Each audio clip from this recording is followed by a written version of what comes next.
Se nós pudéssemos encontrar um jornal, o principal jornal de Jerusalém, na edição de Páscoa do ano 26, aproximadamente, nós provavelmente teríamos na manchete, na capa, uma mensagem dizendo o seguinte, uma manchete dizendo o seguinte: Nazareno cria tumulto no templo.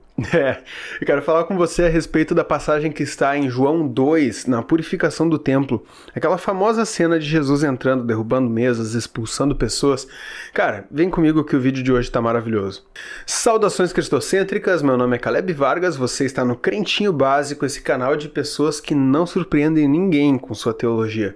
Acredite, mas às vezes surpreendemos com a configuração do nosso estúdio. A gente gosta um pouquinho de fazer mudanças no cenário, mas tudo bem. Seguinte, meus amados, meus queridos, não esqueçam de curtir e comentar esse vídeo. Eu ia falar compartilhar, comentar e ficou comentar. Não esqueçam de comentar, que é compartilhar e comentar esse vídeo. Também não esqueçam de se inscrever no canal, caso você não seja inscrito, e ativar a notificação, porque toda semana tem vídeo, tá? Olha, tem sido uma sequência de 2 vídeos. Essa semana agora, se Deus quiser, voltaremos à rotina de 3 vídeos semanais, incluindo um vídeo longo. Eu tava com saudade de gravar vídeo longo, tá? Eu fico muito mais tranquilo, mais solto, mais livre quando eu tô gravando vídeo longo, e eu consigo fazer realmente uma apresentação melhor da informação quando eu tô sem o cronômetro ali no reverso ali, quase chegando no zero, para não ficar um vídeo comprido demais, né? Não esqueça também de clicar no primeiro link aqui da descrição, que é o link das nossas camisetas. Lá você vai encontrar muitos modelos de camiseta, inclusive camisetas básicas com logo igreja, e também camisetas como essa, camisetas como as que estão passando aqui na tela, tá? E vai ser maravilhoso, você vai ajudar bastante esse projeto e eu tenho certeza que você vai amar. São camisetas de extrema qualidade, feitas pela Reserva, tá? Camisetas top, preto mesmo, a cor é de verdade e são resistentes à lavagem. Estampas maravilhosas, tá? Corre lá e dá uma conferida. Sem mais delongas, vamos para o texto, tá? Deixei aberto aqui. Leiam comigo, por gentileza. Quando já estava chegada a Páscoa judaica, Jesus subiu a Jerusalém. No pátio do templo, viu alguns vendendo bois, ovelhas e pombas, e outros assentados diante de mesas, trocando dinheiro. Então ele fez um chicote de cordas e expulsou todos do templo, bem como as ovelhas e os bois, espalhou as moedas dos cambistas e virou as suas mesas. Aos que vendiam pombas disse: tirem estas coisas daqui, parem de fazer da casa de meu pai um mercado. Seus discípulos lembraram-se do que está escrito: o zelo pela tua casa me consumirá. Então, meus amados, eu quero que vocês prestem muita atenção nessa passagem, tá? Primeiramente, o texto já começa nos apresentando que estavam na época da Páscoa judaica. Estava chegando a Páscoa judaica. Para que vocês compreendam o que é a Páscoa judaica, gostaria de dar uma passadinha aqui com vocês no texto de Êxodo, capítulo 12, tá? É importante haver essa contextualização para que vocês entendam a gravidade do que estava acontecendo ali e o motivo de Jesus, de fato, ter feito esse ato, essa revolta, esse tumulto no templo, tá? Então eu quero que vocês entendam o contexto de Êxodo. Desculpa, vou dar um trago no café. Caso vocês não estejam familiarizados com a história bíblica, José ficou no Egito cuidando como governador, tá? Ele conseguiu trazer a sua família, a família dele de Israel, Jacó, no caso, que foi trocado o nome para Israel, e seus 12 irmãos, ou 11, não, eram 12, depois nasceu Benjamim, então seus 12 irmãos. As famílias e os servos desses 12 irmãos vieram junto para morar no Egito. Ali se reproduziram e tiveram um lugar na terra de Gozém, tá? Na terra de Gozém eles ficaram morando e era a terra mais fértil do Egito, tá bom? E eles ficaram vivendo ali, habitando ali por um bom tempo. E o que acontece? Um novo faraó veio depois de muito tempo após a morte de José e ele não sabia o que José havia feito pelo Egito. E isso fez com que ele se assustasse com a quantidade de judeus que haviam ali. Na época não eram judeus, eram os hebreus.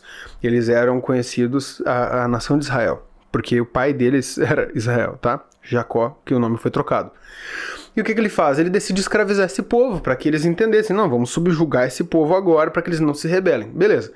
Passou 400 anos de escravidão. 400 anos de escravidão. E ao final desses 400 anos, cerca de 80 anos antes do final, mais ou menos, o faraó, um novo faraó, né, ele pega e decide, após ver que o povo de Israel estava muito numeroso, ele decide levantar um decreto que mandava matar todos os recém-nascidos de sexo masculino. Nessa daí teve toda a cena lá de Moisés, que foi salvo. Moisés foi entregue ao Nilo para ser protegido. Esse cestinho onde ele foi colocado, quem tem bebê, meu filho tá para nascer em dezembro, tem um Moisésinho, né, que é uma cestinha assim. Aquela cestinha chegou até a filha do faraó adotou Moisés. Moisés viveu 40 anos dentro do castelo, do palácio do faraó. Após esses 40 anos, ele faz uma muvuca ali, mata um egípcio, ele precisa fugir para o deserto, ele conhece Zípora e o seu pai Jetro, que era o sogro de Moisés. Moisés fica 40 anos no deserto, ou seja, ele já tinha 80 anos, então ele vê uma sarça ardente, que era um arbusto que pegava fogo, mas não se consumia. E esse arbusto, a voz de Deus falou e escalou ali Moisés para libertar o povo desses 400 anos de escravidão. Tá? Contextualizei para você entender que não era simplesmente um evento pequeno, era um grande evento. Moisés foi escolhido para libertar o povo desses 400 anos de escravidão. Moisés é levado para o Egito novamente, com seu irmão Arão, e esses dois eles recebem direcionamentos de Deus para libertar o povo. O faraó, endurecido, com o seu coração endurecido pelo Senhor, o Senhor endureceu o coração, a gente vê isso em Romanos 9, tá? Para que o faraó não deixasse que o povo saísse. Desse modo, Deus conseguiu expor o seu poder e expor a fragilidade do Egito mediante o poder de Deus com 10 pragas. 9 pragas atingiram toda a nação do Egito, menos o povo de Israel. Só que a 10ª praga afetaria não os rebanhos, não a economia, não o bem-estar, não o sistema hídrico, não, mas afetaria o bem mais precioso dos egípcios da época, mas no geral de todos os povos da época, que era a sua primogenitura. O que acontece? Deus ele pega e manda uma praga. Essa 10ª praga seria a morte aterradora. No caso, o Espírito de Deus, o anjo do Senhor, desceria e vagaria pelo Egito e mataria todo primogênito, seja de homem, seja de animal. Só que, como é que iria distinguir quem era egípcio de quem era hebreu? Ah, Deus sabe, Deus sabe. Mas ele pediu para que fosse feito um ritual. Quero mostrar para vocês, tá? Olha só, Êxodo 12. É uma leitura um pouquinho extensa, mas vai dar certo, tá? O Senhor disse a Moisés e a Arão, no Egito: Este deverá ser o primeiro mês do ano de vocês. Digam a toda a comunidade de Israel que no 10º dia do mês todo homem deverá separar um cordeiro ou um cabrito para sua família, um para cada casa. Se uma família for pequena demais para um animal inteiro, deve dividi-lo com seu vizinho mais próximo, conforme o número de pessoas e conforme o que cada um puder comer. O animal escolhido será macho de 1 ano, sem defeitos. Sem defeitos, perfeito. De modo, e pode ser cordeiro ou cabrito. Guardem-no até o 14º dia do mês, ou seja, no 10º dia deveria ser separado esse animal, no 14º ele deveria ser sacrificado, ou seja, 3 dias, tá? Deveria ser separado, observado por 3 dias, tá bom? Guardem-no até o 7. Passem então um pouco do sangue. No 6 ali diz que ele deve ser sacrificado ao pôr do sol. Tá. Passem então um pouco do sangue nas laterais e nas vigas superiores das casas, nas quais vocês comerão o animal. Ou seja, tem que pegar o sangue do animal depois de abatido, pega o sangue e passa nas laterais da porta e em cima. Não é na porta, é na parede, tá? Na parede, nas laterais e no umbral. Tá bom? Naquela mesma noite, comerão a carne assada no fogo, juntamente a ervas amargas e pão sem fermento. Não comam a carne crua, nem cozida em água, mas assada no fogo, cabeça, pernas e vísceras. Não deixem sobrar nada até pela manhã. Caso isso aconteça, queimem o que restar. Ao comerem, estejam prontos para sair. Cinto no lugar, olha a ordem, cinto no lugar, sandálias nos pés e cajado na mão. Comam apressadamente. Esta é a Páscoa do Senhor. Ou seja, eles estavam preparados para sair do Egito. Era a última e definitiva praga contra o Egito. Então, olha só o cuidado do Senhor para o seu povo. Ele basicamente fez o povo comer proteína. Ele fez o povo se alimentar de forma adequada. Por quê? Porque ao amanhecer eles seriam expulsos do Egito. E eles teriam que caminhar aproximadamente 3 dias no deserto.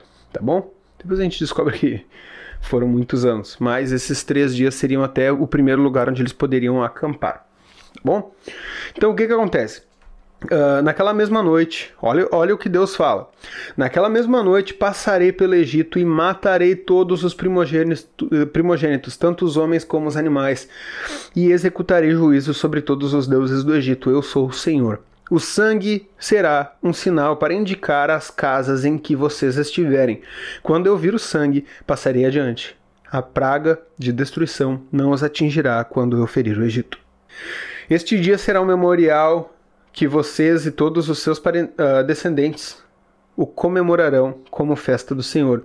Comemorem-no como decreto perpétuo, tá bom? Então quero que vocês entendam. Feita essa leitura, vamos voltar para João. Era chegada a Páscoa judaica. Mais para frente, depois que o povo tem esse evento, esse advento aí da fuga do Egito, tem a abertura do Mar Vermelho, eles se instalam no deserto. E ali, Deus ele traz a instrução a Moisés de como deveria ser feito o tabernáculo, que seria o lugar onde os sacrifícios seriam feitos.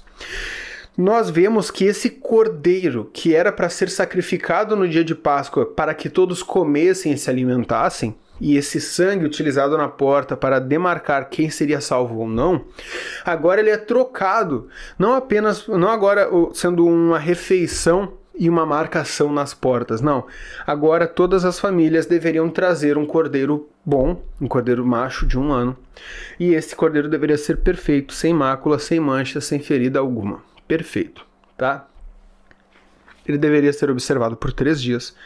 E esse sacrifício, esse cordeiro, deveria ser levado ao templo. E o sacerdote, que é da descendência de Arão, toda a família araônica era responsável pelo serviço sacerdotal. E esse cordeiro deveria ser morto e oferecido como sacrifício ao Senhor no templo. Cada família, cada pessoa deveria entregar um cordeiro, tá? Eu quero que vocês gravem isso. Cada família levava um cordeiro. Também é importante vocês saberem que na Páscoa era sacrificado o cordeiro, como o sacrifício de expiação por todos os pecados, uma vez ao ano.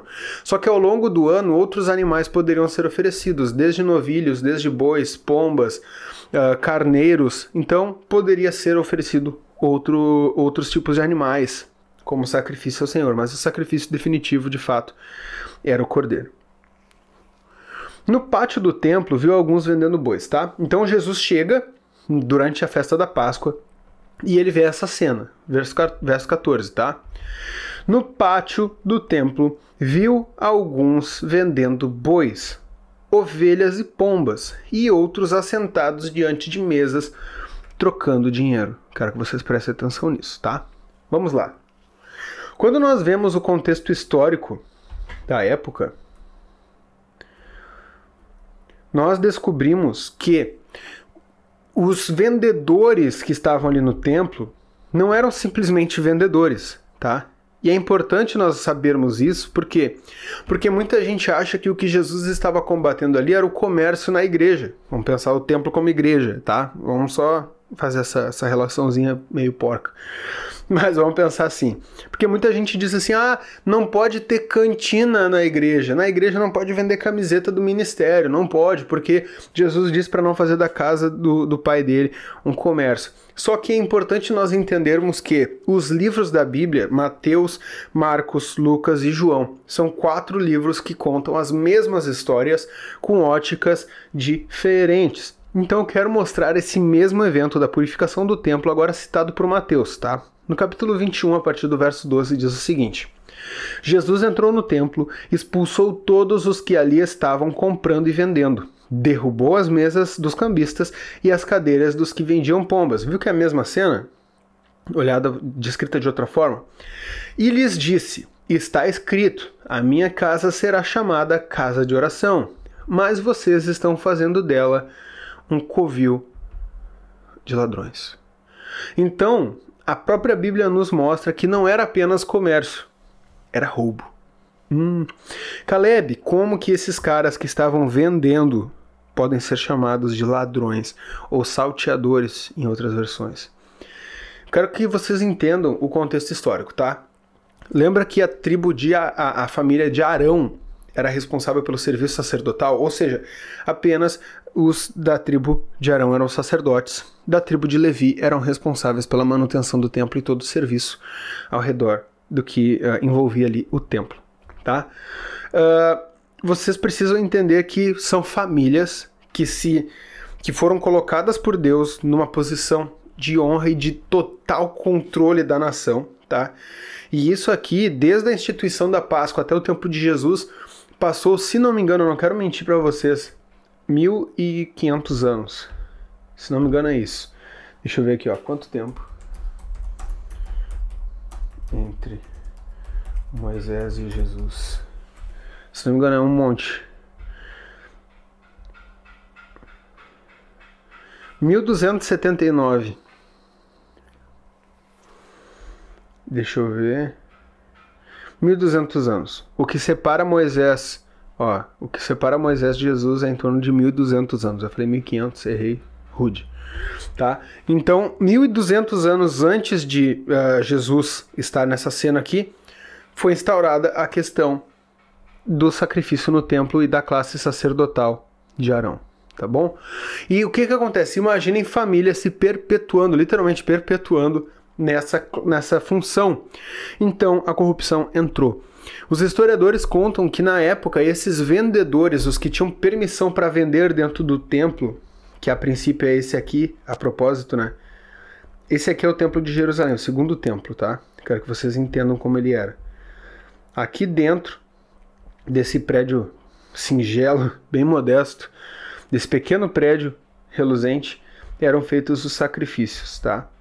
Aqui, ó, era o portão que impedia que os gentios entrassem. Lá dentro só podiam judeus, dentro do pátio, tá? Dentro do pátio só podiam judeus e dentro do templo só podia a classe sacerdotal, tá bom? Então, dentro do templo, sacerdotes, no pátio, judeus circuncidados. Aqui nesse pátio externo, os gentios, os publicanos, os estrangeiros, tá? E aqui do lado de fora, o caos total de Roma. O que acontece? O povo estava vendendo aqui nesse pátio. Aqui, ó, nesse pedaço aqui que eu estou mostrando. Aqui eram feitos os comércios. E esses caras que vendiam dentro do templo, eles eram parentes dos sacerdotes. Percebe o problema? Consegue entender a problemática?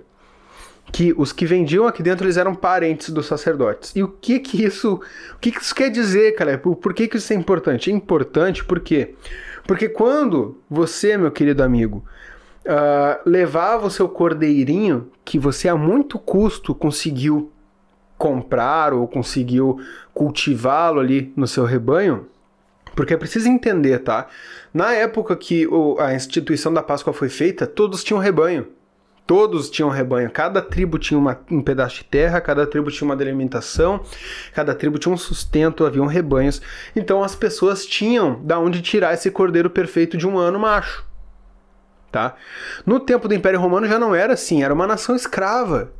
Uma nação escrava onde nem todos tinham o que comer, que dirá um rebanho, que dirá dentro de um rebanho um macho perfeito de um ano. Difícil, né? Então o que acontece? Muita gente precisava comprar, trazer de algum lugar, ou a muito custo conseguir trazer dentro do seu próprio rebanho um macho de um ano perfeito. E quando eles chegavam aqui, o sacrifício ele era apresentado para os sacerdotes aqui, ó, bem nesse portão. E os sacerdotes olhavam para o cordeirinho que você trouxe a muito custo e diziam, não, esse cordeiro não é apto para o sacrifício. Daí você dizia, não, peraí, o cordeiro é perfeito. Ele é perfeitamente branco, ele não tem mácula, nunca ficou enfermo, ele está sendo observado há 3 dias. É um macho de um ano perfeito. Daí eles falam, não, não é.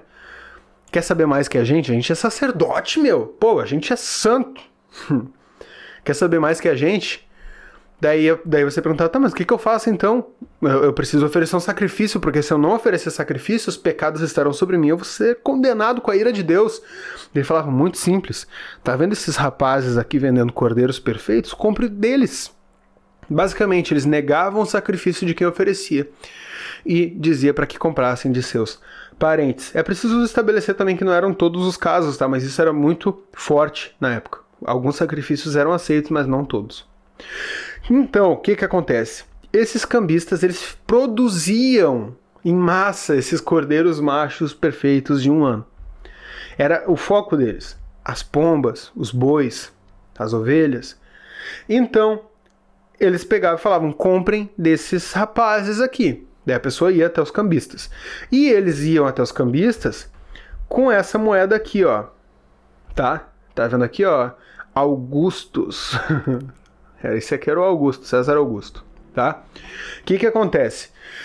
Chegavam com dinheiro comum. É como você está no Brasil, você tem o real, não é verdade? Você está com o dinheiro ali, o real. Daí, o seu sacrifício foi rejeitado, você precisa, depois de peregrinar não sei quanto tempo, chegar ali e comprar um animal superfaturado que poderia ficar até 100 vezes mais caro na época de Páscoa, a ponto de uma pomba custar 1 denário, que era um dia de trabalho, ou seja, 100 vezes mais do que custaria num dia habitual. Então você, após ser rejeitado seu sacrifício, gasto muito com a peregrinação, cansado, você chega, seu sacrifício é rejeitado, você vai para os cambistas que são parentes dos sacerdotes e precisa comprar um animal superfaturado e de quebra eles olham para ti e dizem, olha, essa moeda aqui, o denário ou o ciclo de prata, que era uma outra moeda usada na época, ela é usada em transações pecaminosas. Pessoas pagam prostitutas com esse dinheiro. Pessoas compram animais impuros, como porcos e cavalos, com esse dinheiro. Nós não devemos usar o dinheiro impuro, que é usado para transações nojentas, dentro do templo. Você precisa usar a tetradracma tíria, que era uma moeda. Tetradracma era muito comum, existia a tetradracma persa, tetradracma não vou lembrar agora. Mas existia uma tetradracma específica que era da Tíria, que era a Tíria, ela era feita em Tiro, tá? Não é exatamente essa daqui, mas eu quero que você veja o que era uma tetradracma, tá? Cada uma tinha, de um lado, a águia, que era do Império Romano, representando o poder do Império, e do outro havia um deus pagão. Eu não lembro exatamente qual era que tinha em Tiro, mas uma era Baal e tal, tá? Enfim, beleza. Ou seja, a moeda que era usada cotidianamente pelos judeus já não servia. Precisava ser uma moeda feita numa nação pagã. E, pensa, eu quero voltar para o texto, João 2. Olha aqui, ó. Cambistas e virou as mesas, trocando dinheiro. Verso 14. No pátio do templo viu alguns vendendo bois, ovelhas e pombas, e outros assentados diante de mesas, trocando dinheiro. O que é esse trocando dinheiro? Era pegando o denário, ou o ciclo de prata, que era o dinheiro que deveria ser aceito no templo, e trocado pelo dinheiro realmente aceito, que era a tetradracma tíria. E por que eles não aceitavam de verdade? Porque eles disseram que era porque era um dinheiro santo, né? Não. É porque a tetradracma tíria, ela quase não sofria inflação. Ela era um dinheiro estável, não desvalorizava. Esses caras eram capitalistas na última, né? Então, eles pegavam e trocavam o dinheiro, só que isso tem um custo. Não é? Pô, tô trocando um dinheiro pelo outro, tô te ajudando. Eu quero 8% do 8% do valor como taxa de câmbio. Percebe o caos disso aqui? E você pensa, Caleb, é ruim, é terrível, de verdade, é terrível, mas vai piorar. Vai piorar muito. Por quê? Porque os historiadores mostram que as pessoas eu vou repetir todo o ciclo para você ver como é nojento, como é caótico e como é abominável. As pessoas vinham numa peregrinação cara e cansativa, com o seu cordeiro que a muito custo foi adquirido, seja por criação, seja por aquisição. Chegavam ao templo e o sacerdote corrupto negava o sacrifício deles, alegando que não era perfeito, sendo que era. Esse animal, não sendo perfeito, era rejeitado. Os sacerdotes encaminhavam essa pessoa para comprar de seus parentes, concubinados, um animal superfaturado. Ao chegarem para comprar esse animal superfaturado, do parente do sacerdote que rejeitou propositalmente o teu sacrifício, tu precisava comprar o animal. Só que o teu dinheiro não era bom o suficiente, você precisava pagar uma taxa para que trocassem por um dinheiro santo. E após comprar esse animal e levar ao sacerdote, você entregava confiante de que o seu sacrifício seria feito e seus pecados seriam encobertos pelo sangue desse animal. Os sacerdotes levavam para o interior do templo. Eu quero que vocês entendam. O animal era tirado daqui, levado lá para dentro. Dentro desse prédiozinho aqui. Pequeno prédio. E você ficava confiante, meu cordeiro foi sacrificado. Meus pecados estão encobertos. Eu estou afastado, eu estou guardado da ira de Deus. E ao final do dia os sacerdotes tiravam os animais lá pelo fundo do templo e traziam de volta para os cambistas, sem matá-los. Ou seja, os sacrifícios não eram feitos, sangue não era derramado e o pecado continuava no povo. Daí você pode me perguntar, Caleb, mas não tem problema. As pessoas entregavam com seu coração sincero. Quem trazia o sacrifício estava com o coração sincero, a intenção no lugar certo. E quem foi corrupto foi o sacerdote. Então essas pessoas tiveram seu pecado encoberto igual, né? Não. Ah, Caleb, mas seria injusto. Não, não seria injusto. Por quê? Lembra de Êxodo 12? Vamos voltar aqui. Passem então um pouco de sangue nas laterais. Vou marcar o verso aqui, ó. Passem então um pouco de sangue nas laterais e nas vigas superiores das portas das casas nas quais vocês comerão o animal. Naquela mesma noite, comerão a carne assada no fogo juntamente com ervas amargas e pão sem fermento. Não comam a carne crua. Aqui, ó. Naquela mesma noite passarei pelo Egito e matarei todos os primogênitos, tanto os dos homens como dos animais. Executarei juízo, porque eu sou o Senhor. O sangue será um sinal para indicar as casas em que vocês estiverem. Quando eu vir o sangue, passarei adiante. A praga da destruição não os atingirá quando eu ferir o Egito. Então imagine você que você é casada com... Vamos pensar assim, ó. Lembra que o animal, se fosse grande demais, poderiam várias famílias se juntarem para comer ele? Imagine que eu sou o dono da casa, o anfitrião, tá? Daí você é um convidado para comer na minha casa. Daí estamos eu, meu filho, minha esposa, meu sogro, você, seu filho, sua filha, sua esposa, seus sogros, seus pais e todo mundo sentado à mesa. E daí a gente mata o animal, tudo bem, prepara o jantar. E daí vocês falam, Caleb, vai ali e passa o sangue na porta. Passa o sangue na porta para que a ira do Senhor não caia sobre o nosso lar. Vocês confiaram, vocês obedeceram ao Senhor e me entregam a cambuca com o sangue do animal e o ramalhete de plantas para eu poder passar o sangue. Daí eu vou até lá de fora e eu não passo o sangue. Vocês todos que estavam na minha casa confiaram em mim que eu faria o meu trabalho e eu obedeceria ao Senhor. Só que eu não obedeci. Sabe o que vai acontecer? Tu acha mesmo que o Espírito de Deus vai passar pela rua, olhar uma casa entre tantas outras marcadas com sangue, ver uma casa sem sangue, idêntica aos dos egípcios? Ele vai olhar e pensar, não, o erro foi do Caleb.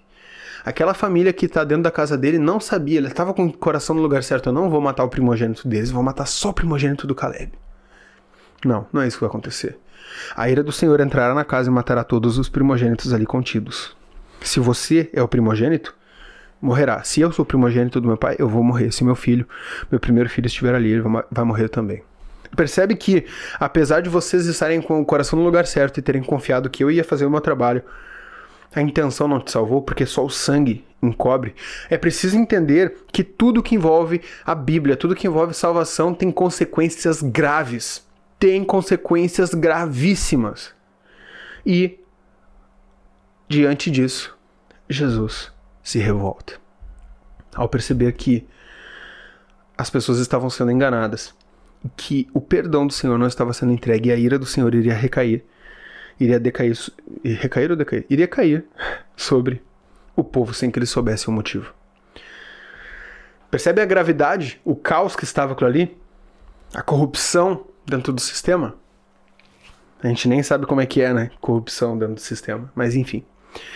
Então ele fez um chicote de cordas e expulsou todos do templo. Algumas versões falam azorrague. Eu até quero mostrar para vocês o que é um azorrague.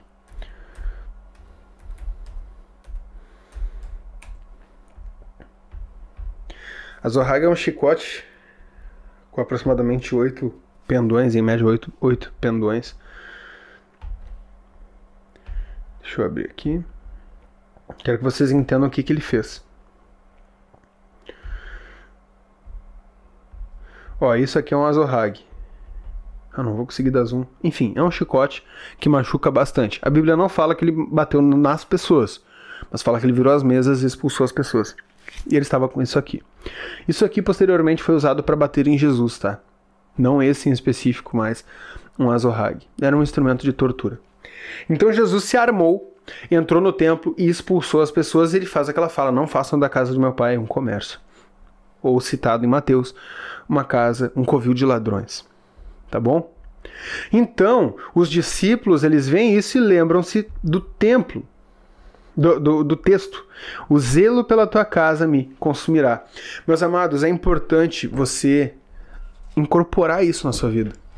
O zelo pela casa do Senhor precisa te consumir.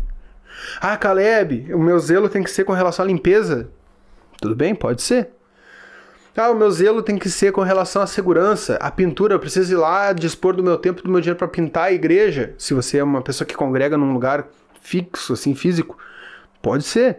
Só que eu preciso que você entenda que aqui Jesus não está virado com a manutenção do templo.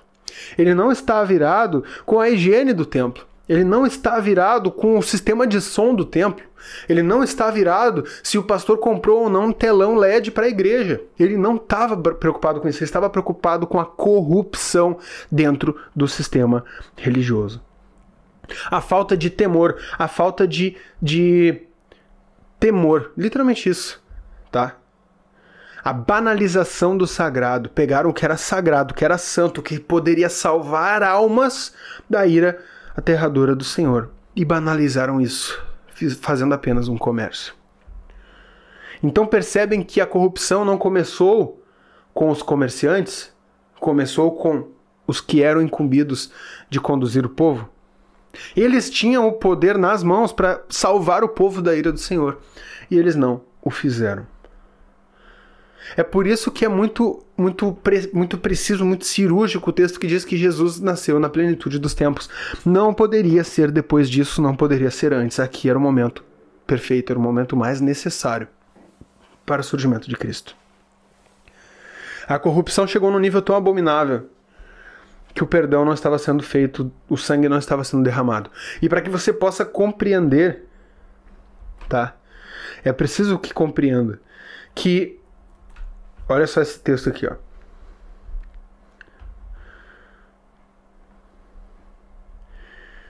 Estudos recentes dão uma ideia da importância econômica das transações do templo, né? Eles informam que em uma única data da vida de Jesus, por ocasião da Páscoa, foram imolados, ou seja, mortos, foram sacrificados no templo, nada menos do que 250 mil cordeiros. 250 mil cordeiros. Isso é 250 mil de cordeiros sacrificados no templo. Então não era pouco dinheiro. Você pode pensar, Caleb, mas que lucro eles tinham vendendo cordeiros? Que lucro eles tinham pegando 8% das transações cambiais dentro do templo, trocando o denário romano ou o ciclo de prata hebreu pela tetradracma tíria? Que o lucro eles tinham trazendo esses animais de volta para a venda, meus irmãos? Muito lucro. Digamos que 10% fosse corrompido. Desses 250 mil cordeiros, porque eu não acredito que a família dos sacerdotes teria 250 mil cordeiros para entregar. Mas digamos que seja 10%, que eles rejeitassem 10% dos animais e fizessem esse trâmite que eu te falei. Seriam 25 mil cordeiros vendidos até 100 vezes mais caros do que seu preço habitual. Muitos desses retornavam para os cambistas. Ah, mas Caleb, esses animais não serviriam para o próximo ano, porque precisaria ser um animal de 1 ano. Sim, só que existiam sacrifícios diariamente no templo. O animal que não era vendido na Páscoa poderia ser vendido amanhã. Poderia ser vendido no Pentecoste, poderia ser vendido em qualquer data do ano. Só na Páscoa era exigido um animal perfeito de 1 ano. Sem contar que poderia ser usado para consumo, vendido como carne. Então sim, havia muito lucro. E eu preciso que você tenha zelo com relação a isso. Você precisa, o que eu quero colocar na sua cabeça com esse vídeo, é esse zelo com a casa do Senhor. Se você percebeu, meu amado, minha amada, meus irmãos, isso é grave. Se você percebeu corrupção no meio onde você está inserido como congregação, o zelo pela casa do Senhor precisa te consumir. Você não pode se curvar diante da corrupção, da imoralidade, da banalização do sagrado. Se você vê o sagrado, o que é santo sendo banalizado, tratado como algo comum, se você está em um daqueles lugares em que dizem que a Bíblia é só um livro, que nem toda a verdade está na Bíblia, que nem tudo, nem toda a verdade está na Bíblia, mas tudo que está na Bíblia é verdade. Mas se está naqueles lugares que dizem que nem tudo que está na Bíblia é verdade, existem coisas que não importam, existem coisas que precisam ser adaptadas.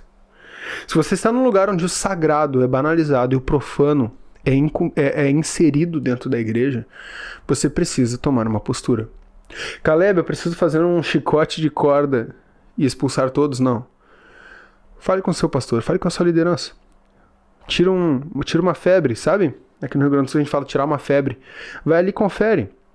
Chega e fala, pastor... Eu quero dar um exemplo, tá? Uma vez eu estava congregando em uma igreja específica, que eu já não tenho contato há anos, e o pastor, ele sempre falou, Caleb, nunca vai ter aqui dentro dessa igreja uma foto minha, nunca vai ter o meu nome lá na placa, porque essa igreja é de Jesus, essa igreja é do Senhor, essa igreja é de Jesus.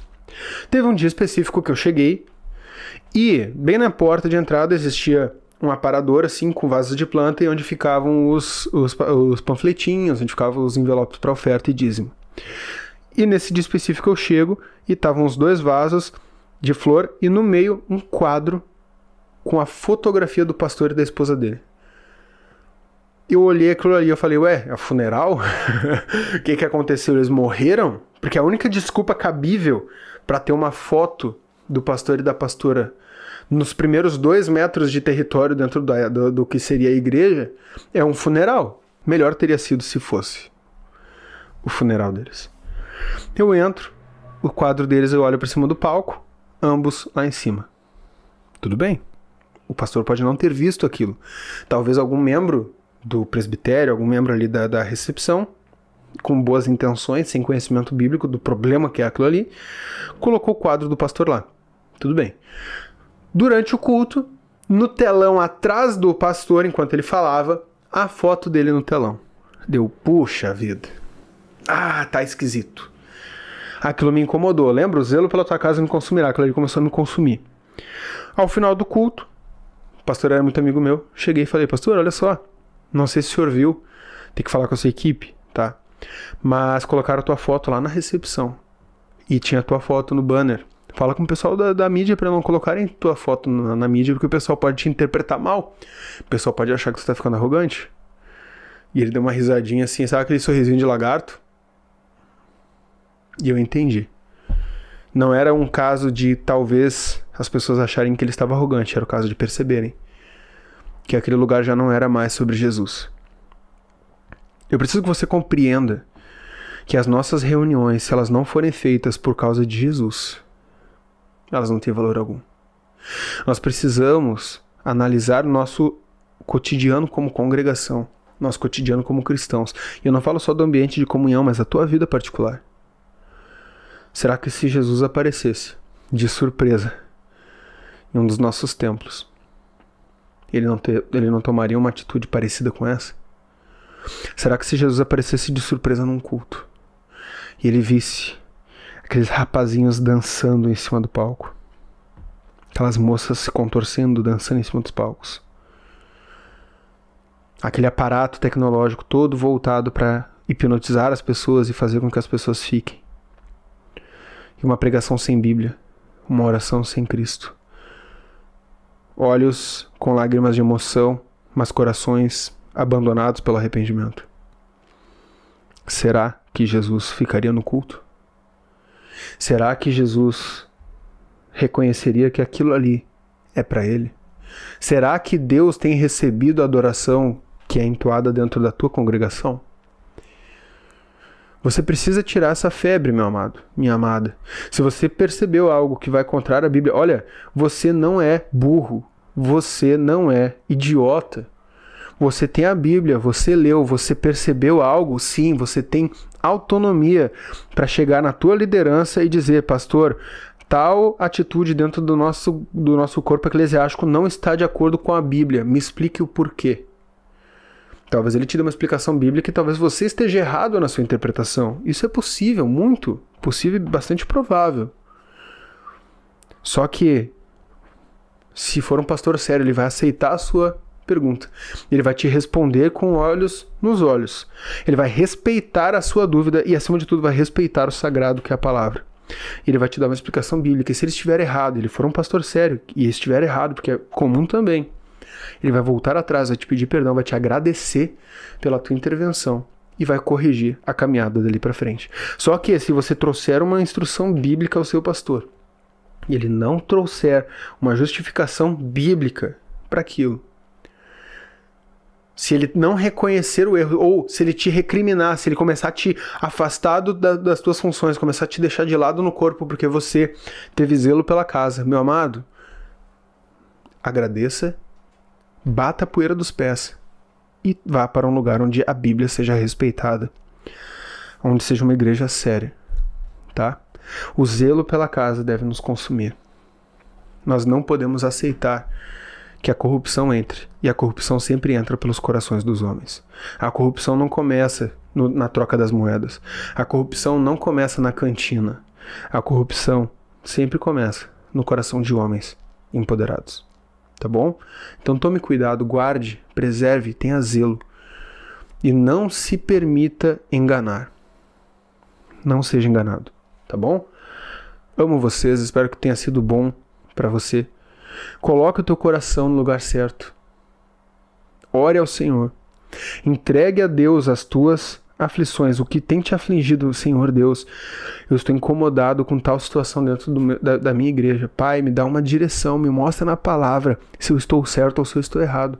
Ou se você quiser, após essa oração, vá até o teu líder, o teu pastor, e pergunta, pastor, eu estou com dúvida, porque isso aqui não parece estar de acordo com o que a gente vê no nosso dia a dia. E com base na atitude do teu pastor, tu vai descobrir se aquele ali é um lugar para você estar. Lembre-se, se não é um lugar agradável a Jesus, não pode ser um lugar agradável a ti. Tá bom? Quero fazer algo diferente hoje. Quero que você me acompanhe numa oração, tá? Senhor nosso Deus, te agradecemos, Pai, pela tua palavra. Te agradecemos, Pai, pelo acesso à tua vontade, pela cognição da leitura, Senhor. Te agradecemos, Deus, por nos capacitar para compreender o teu evangelho.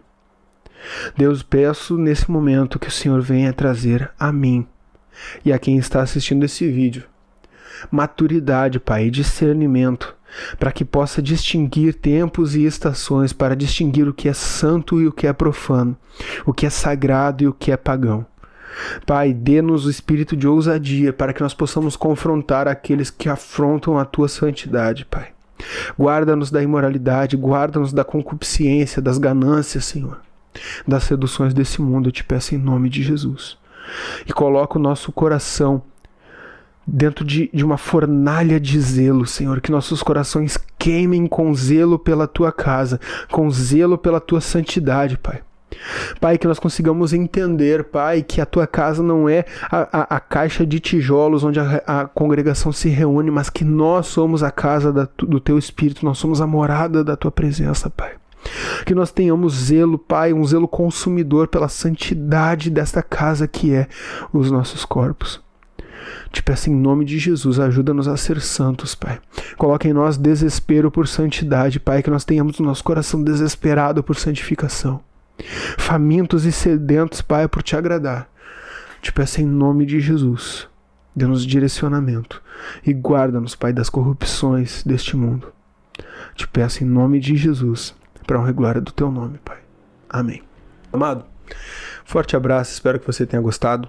Curta esse vídeo, comente, compartilhe com as pessoas que você acha válido compartilhar.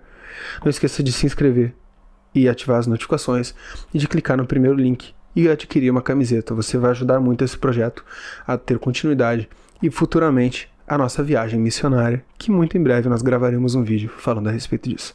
Tá bom? Forte abraço, fiquem com Deus e não esqueça que cada passo da sua vida seja para que o reino avance, para a honra e glória do nome de Jesus. Tá bom? Amo vocês um tantão assim, mas vamos crescer em amor. Um dia eu vou amar vocês um montão. Até lá. Fiquem com Deus. Forte abraço.